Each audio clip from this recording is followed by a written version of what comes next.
For 20 years, Red Skelton made millions chuckle. Years on TV, he portrayed the joyful clown, the foolish inebriated person, the naive child. However, the team that collaborated with him know another man. They referred to it as the hour of the Red Skelton Dirty. What took place throughout those confidential rehearsals would have ruined his professional life. When he passed away, attorneys found a provision in his will that might have wiped out his whole heritage. The reality of America's My Favorite Clown was the darkest of them. Envisioned, the Red Skelton entered the world bearing a burdensome burden. He was born in Vincennes on July 18, 1913, Indiana, 2 months following his dad passed away. Joseph Ehert, his father, was a clown in a circus who departed the two turned into a grocer. However, fate wasn't kind. In a circus tent, he passed away. Crumble, the world he had attempted to abandon. Only one tragedy remained. Red's family fell apart. They didn't have funds, no assistance, and no prospects in sight. Ida Mae, his mother, was left to raise 4 kids by herself in a home, brimming with sorrow and despair. Their poverty was cruel. Individuals in the D community didn't merely mutter about it. They gave a straightforward description. Poor Ida accepted any job that came her way. She flooring that had been cleaned. She operated elevators.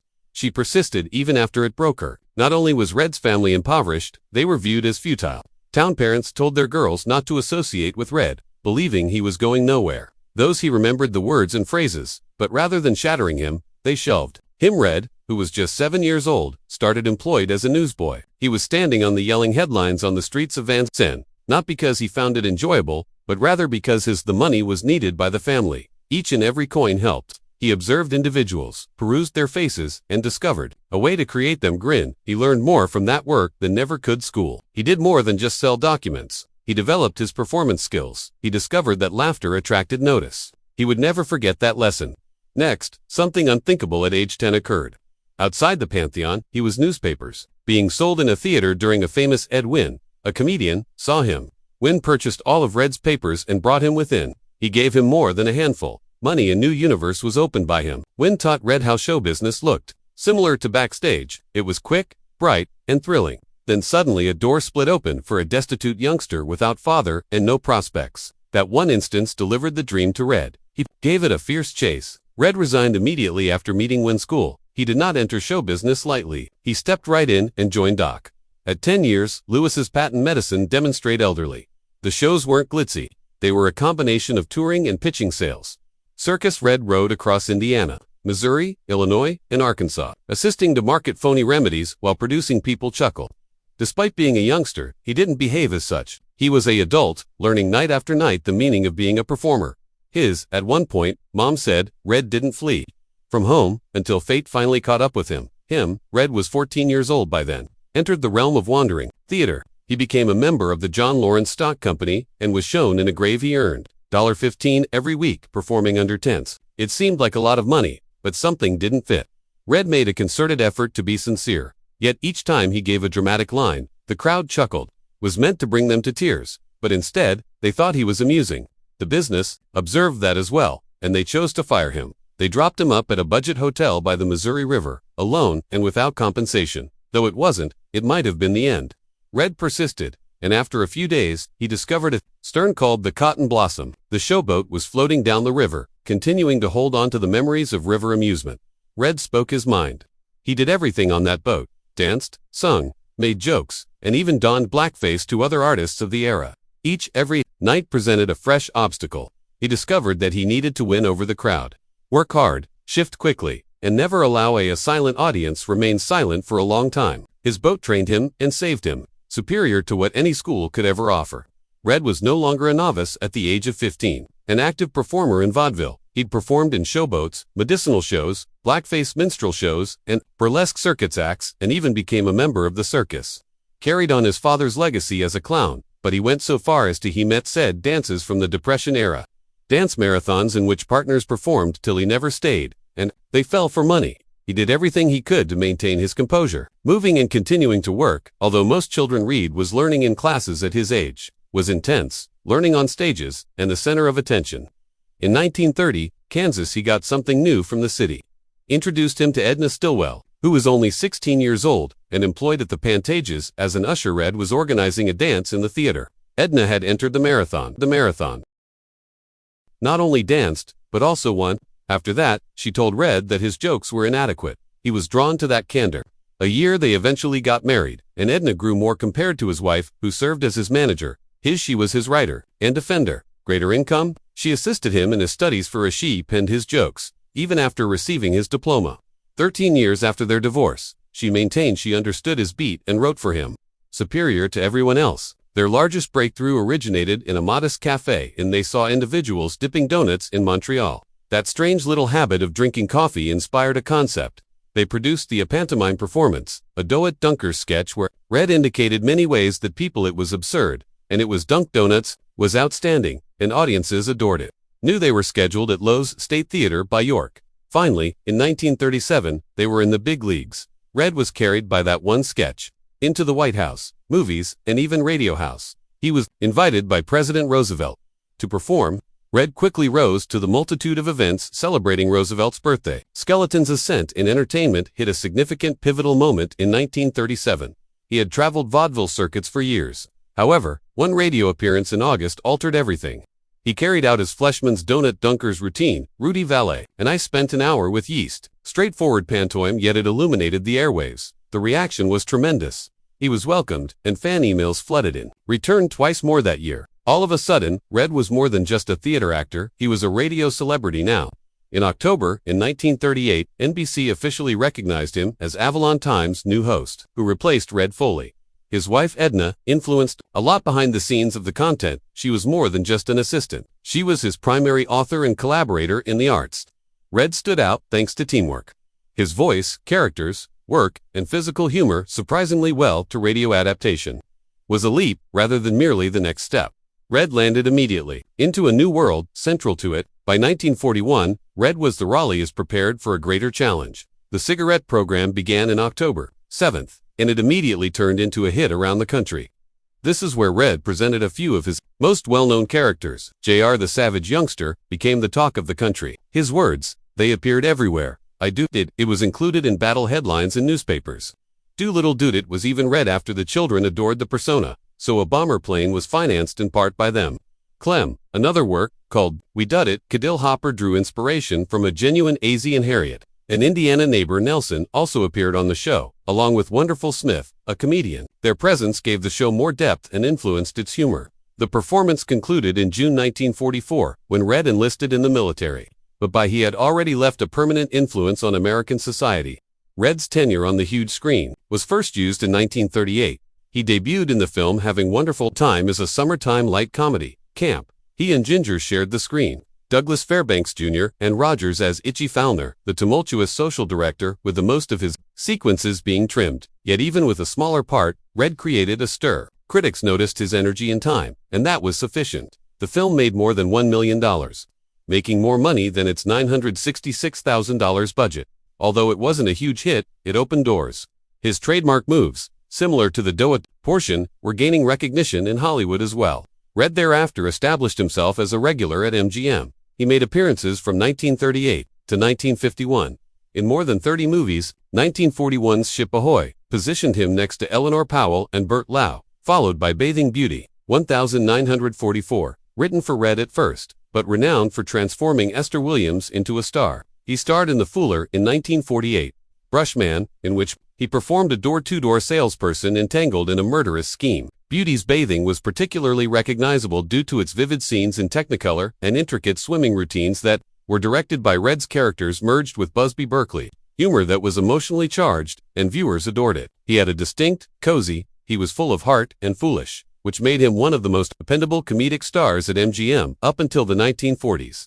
In the same year that the Reds started the Raleigh cigarette campaign, acted in Whistling in the Dark as well. It was a significant year, as he won the top 1941's New Radio Star, but that wasn't little accomplishment.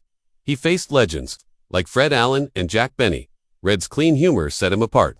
Every age group found it effective, no filthy jokes, politics-free, humorous, and odd characters with whom you may have a good time, children or your parents. For this reason, he stayed because he stood out. In March 1944, everything changed once more. Red enlisted in the military. He was at the top of his radio at the moment career. The tobacco program in Raleigh was broadcasting at 10:30 on Tuesday nights. It was among the best-rated programs in the nation. His backers were unwilling, too. MGM did not lose him. and they attempted to obtain a deferment for him, but it was unsuccessful. His June 6, 1944, was the date of the last show. He was made a private the very next day. Skeleton, AZ, and Skeleton's Travels, his time slot was taken over by Harriet. Such as that, one of America's most voices vanished from the broadcast. There were no exceptions in the conflict, and Red didn't receive preferential treatment. He trained as any soldier. However, there was a twist. People kept asking him to perform. He did comedy in between drills. Shows, 12 in a day. Lots of them. It wore him down quickly at times. In his diary, he talked about feeling lightheaded throughout. He forgot sections of one of the performances. Of his behavior, although he concealed it, that in April 1945, there were indications that he was transferred to Italy. In just that month, the soldiers adored him. 41 shows in 6 days. He raised morale, according to the chaplain, but Red was on fumes, both mentally and physically, were failing, followed by the collapse. They hurried him after he broke down in Naples, and allowed him to join a military. He spent 3 months in the hospital. The general public never truly heard what occurred. The media gave it a kind touch, but Red felt shook inside. Began to stammer. He was no longer the man whose character changed effortlessly. While in the hospital one day, he observed a comrade who refused to read, attempted to get him to chuckle. That a brief moment aided in his recovery. However, the scars remained. In September 1945, he became formally released, joking afterwards that he was the sole famous person who entered and arrived out of a private club. However, it wasn't merely a Red didn't take the simple route. He didn't request a Hollywood or desk job unit. He chose the difficult route, and it altered him. The breakdown had long-lasting effects. Consequences, the stammer persisted. The discomfort. His discharge documents were signed on the 24th of September. The war, the chapter ended, yet something within he had permanently changed. Nevertheless, Red wasted no time. By the 4th of December, 1945, 10 weeks after departing from he was back on the radio, Army. The Raleigh the Cigarette program has resumed, and supporters were overjoyed. But his closest friends and family observed the change. Red was still bright and humorous, but now there was something more sinister below. Offstage he laughed less, and retreated more. Frequently, his new personas had a more edge. They showed a person who had experienced something. When Red Skelton's program debuted on NBC, the events of September 30, 1951, weren't only fit a different time slot, it burst onto screens for television. Red was already a celebrity in movies and on radio, and millions were excited to watch his performance. On television, the nation watched in real time as his well-known comedy gained new life because to a brand new technology known as coaxial cable, allowing users throughout the United States to watch the broadcast simultaneously. In the initial episode, Red concluded his monologue after being pulled off the stage by it was a fantastic scene with 2 invisible hands. But it resulted in actual harm, and he later had to drop it. But the impact of that show was enormous. By the end, during its debut season, the program ranked 4th place on all networks. The Red took home the Best Comedian Emmy in 1952, and his program received the Best Humor Award. Defeating it had always been Milton Berle. It was the beginning of something significant. Over the following 2 decades, Red Skelton would influence how Americans chuckled. Red transferred his program to CBS in 1954. CBS gave him more airtime, which was a wise decision, and greater autonomy. By 1962, the program had extended to an entire hour and turned into a consistent portion of Tuesday evenings for families nationwide. It remained in the top 24 almost 2 decades. It even peaked at number 2 in the middle of the 1960s. National ratings, and Red wasn't simply at the top, he pushed the envelope in humor by technologies as well. From 1955 until 1960, he covered the cost of the color broadcasts himself. Despite CBS's continued caution regarding transitioning, the show was popular, but CBS canceled it in 1970, not due to ratings. It remained robust, although due to their desire for younger audiences. Red had an older readership, but that didn't meet the new plans of the network. Cancellation was unexpected for both fans and industry professionals. It was a sobering reminder that even myths are tossed aside. Among Red's favorite characters arrived early in the television run. 1952 saw him present Freddy, but Freddy was a silent clown and a freeloader, who was constantly grinning and lived in a hut despite having so little. He was considering Red's recollections of his dad, who previously worked as a circus clown. Red poured his heart into Freddy and died. It was more than just a character. It was a component of Freddy. Never grumbled about who he was. He thought a positive development was imminent, even in the face of gloom. Red once declared Freddy to be the most pure of all his designs. The drawings, in which Freddy named the silent area, remained silent, became a mainstay of the program. Red used his hands, his face, and his gestures to convey entire tales without using words. Later on, Freddie appeared in his own HBO special. Years after the conclusion of Red's main show, in 1981, it demonstrated that the persona was still alive. In the hearts of mankind, through Freddie, Red provided spectators with more than just amusement, offered them optimism. However, in the background, a terrible turn came in Red's life. On Richard, his son, passed away on May 10, 1958. From leukemia, 10 days prior to his 10th birthday, the skeleton was broken. Family. Richard was unsure of how he was ill, and Red and Georgia attempted to shield him from reality. But the small body couldn't handle the constant transfusions. In the hours before his death, with bruising all over his leg and an IV, Richard requested one from his father. "Final favor," he said, "will you get that crimson blanket for Mother's Day?" Mother Day. It was for his benefit, not his. They were some of his final moments, "Mommy," words, before slipping into a coma. He passed away at 8:36 p.m. Red and Georgia remained by his side in the medical facility, encircled by his toys for more than an hour, with the plush puppy he had cherished since Georgia subsequently stated that she had held until then. Richard had held back her tears, requested that she not cry when she came to see. She finally let it out that evening. On Richard's final day of work, Red presented a Sears catalog to the medical facility. He informed Richard was free to choose anything he desired for camping, was the boy's choice for his birthday. Equipment, that red blanket, and a tent, but the blanket was intended for someone else, not for him. His mom. He added that he didn't want to a large gathering, or simply a barbecue with a few buddies. Despite his final moments, he considered other people.